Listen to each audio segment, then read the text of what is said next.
мен жапырақтарды санаймын. 1, 2, 3, 4, 5, 6, 7, 8, 9, 10. Ей балалар, неге сендер өсіп тұрған тірі өсімдіктерді жұласыңдар? Олардың да жаны бар. Олай болмайды. Атам неге гүлге ол сонша бізге ренжіді екен, қызығы екен. Соны айтам, гүлдің жаны бар дейді. Қалай оның жаны бар? Табиғаттың жаны болса, бізбен неге сөйлеспейді? Егер тірі болса, біз оны есту тегедіміз. Апамның ашуы басылғанша осы жерге отырайық. Мүмкін атам айтқан уақыт болса, табиғатты бақылайық.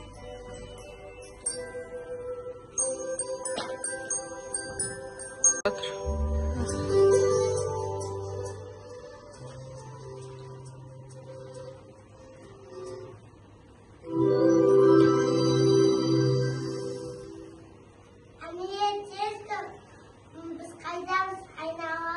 Айналаға қалай? Мен саған дере, бұл біздің түсімізде табиғатқа не болған?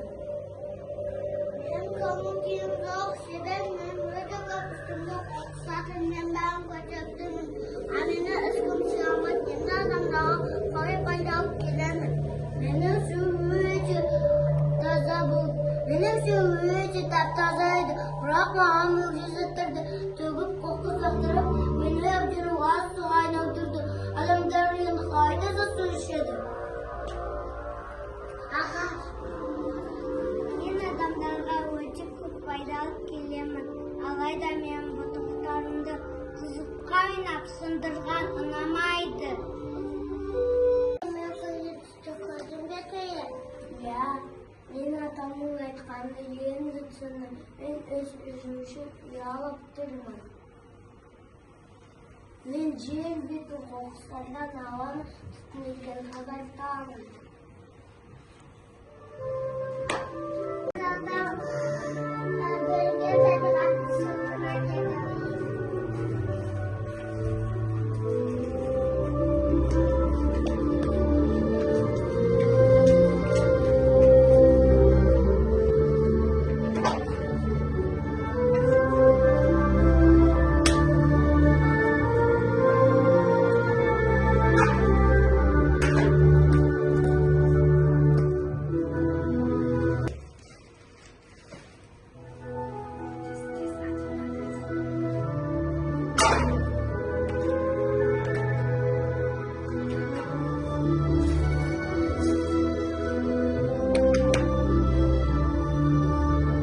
Жарайсыңдар балаларым, табиғат біздің ортақ үйіміз.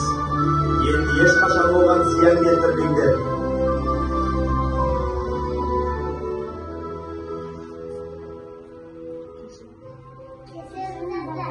Біз енді табиғатты қалпына келтіруге сөйлейміз. Енді қашан табиғатты аяп жүреміз.